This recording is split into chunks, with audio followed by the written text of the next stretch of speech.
we're grateful to have someone there who knows exactly what to do in a situation and not panic and not make the wrong choices and do everything that he can do to make sure that kid is safe until he reaches the hospital.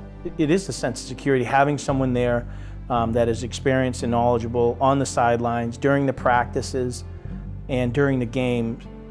Knowing that my son's in a different program and has someone, I don't know if they're as good as Eric, but has someone qualified that's there to help out the team, brings a lot of peace of mind to me as a parent and not just as a football coach. My name is Brendan Dillon.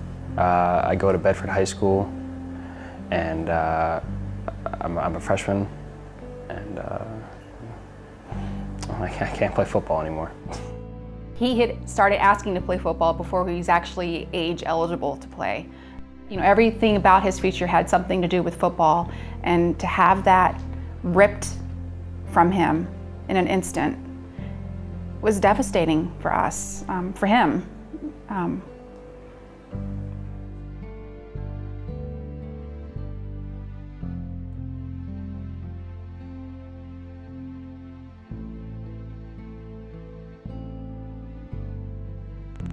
We were doing just a run play, and when I was running forward, instead of just kind of juking around the defender, I just decided to go through him, and he wrapped his arms around me and just kind of kept my arms from coming forward and stopped myself from hitting the ground, and I went head first. You know, he's been hit quite a few times, and he'd fall and usually pop right back up and never really thought much of it. This particular day that he got hit and he's laying there, not moving, I'm like, okay, is he gonna get up? It was about 45 minutes in the time that he was first injured, and then when the ambulance got there, and I think there was a lot of confusion. You could see on everybody's faces there was panic.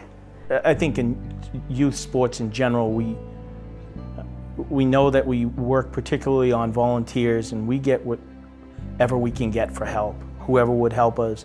We were fortunate enough to have the finances to pay for EMTs on the sidelines, but you're never guaranteed to get someone who's fully aware of the extent of what type of injuries we have.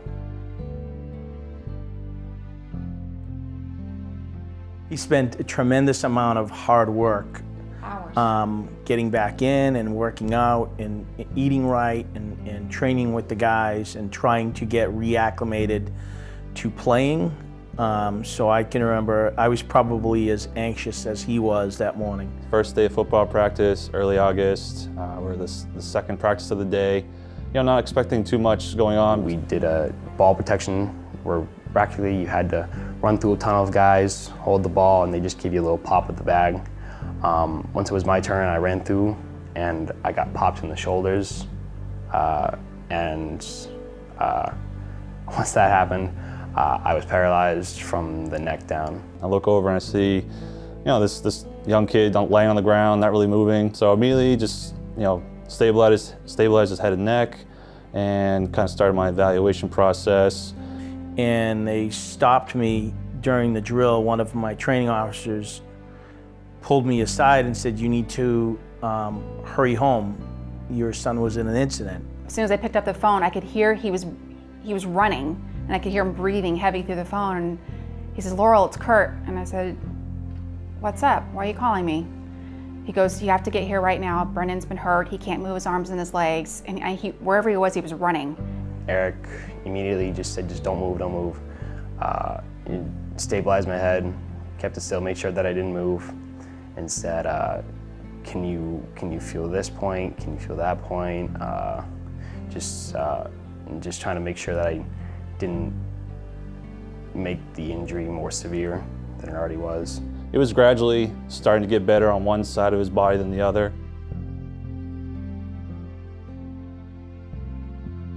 And once the MRI was done, they determined that I had congenital stenosis. I never thought in a million years that my son would get an injury like this, and I certainly never thought it would end up halting his career the way that it has. Brendan's up and walking around, he's in good spirits, and luckily it didn't turn out any worse than what it could have been. Knowing that there's someone there who's specifically trained to handle a spinal cord injury, and that's the difference between life and death. That's crucial. I've had an opportunity to interact with Eric on both the sidelines and seeing him at practice, and he's there for not just the littlest, for not just the biggest things, but for the littlest things.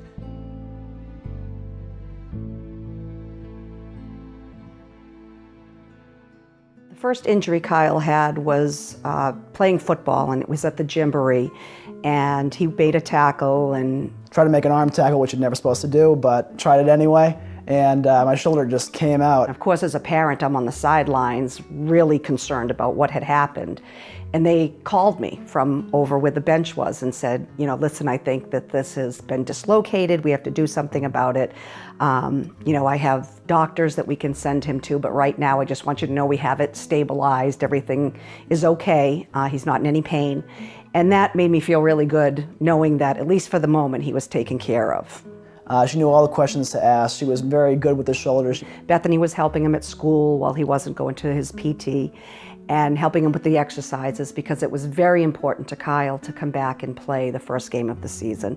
And Bethany knew that, and I think that, you know, she was preparing him and saying to him, listen, let's not rush it. We'll put a celly sling on. Let's see how you feel. We'll try you out. And if it's not feeling like it's supposed to be, we'll just bring you back out and do a little bit more PT. You know, it was difficult because he was, you know, down because of his injury, and he wanted to come back, and we encouraged that, and he did eventually come back. Unfortunately, he re-injured at his first game back. I thought I was gonna be fine. And it was the first quarter where we were on a kickoff. I was running down the field and I tried to make another arm tackle, and the arm just kind of came out again. This time, unfortunately though, it wasn't a subluxation. It was 45 minutes of the shoulder just not going back in. And he went down, and I knew it was pretty serious because he was screaming. So with me yelling and screaming on the sidelines, which nobody wanted to see, we went back inside the school on the training table. Bethany had taken me into the school with her, and just seeing him in so much pain, I became overwhelmed and I was crying. And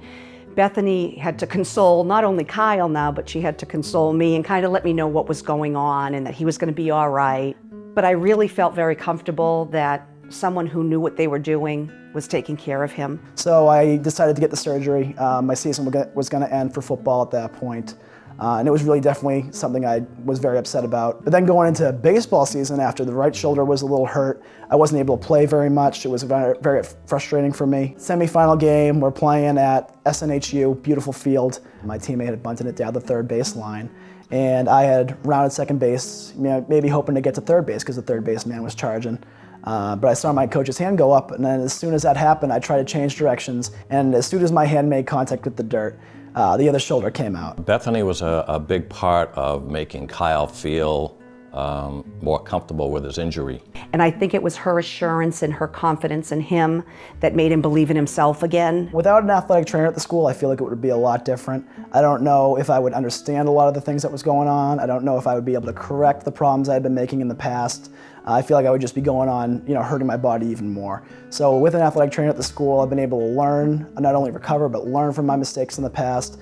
And, thank God I have her, because without her, I don't know if I'd be even playing baseball this year or even last year. I think Bethany, like I said, is a great asset to the school. And I think it's important for all high schools to have that ability to have an athletic trainer there for the students, because they need someone there that's going to look over them and protect them and help them as much as possible. Every high school should have an athletic trainer on their sidelines at all times. And I know there's plenty of high schools that don't have one, and it's insane to not have someone there who's trained to handle sports injuries like Eric is.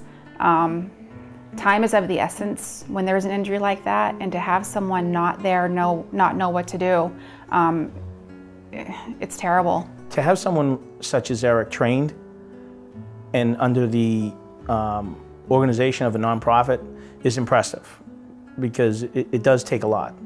The jobs we do as coaches and the responsibilities we have to, aside from building successful programs, keeping the young men safe, on and off the field, it can't be done without the support of Safe Sports and programs like Safe Sports that puts a parent's mind to ease and allows us as coaches to put all our effort and energy into what we do, knowing that when accidents do happen, and they will happen, that our young men are taken care of. And the donations, the support that's brought to Safe Sports allows us to do our job and allows your young men to, and then daughters to play the sports they love and do so in a way that's going to allow them to walk away from it when it's all said and done and have nothing but fond memories and be able to look back and appreciate all that's been given to them. For people like us who've been able to benefit from Safe Sports, we need to spend a little more time getting the word out there and getting the funds raised so that you guys can continue to help other schools provide them with the athletic trainers that they need to help their students. And it's really important that we continue this, and schools that don't have athletic trainers get them, you know, and it's the donations that are made help make these programs possible.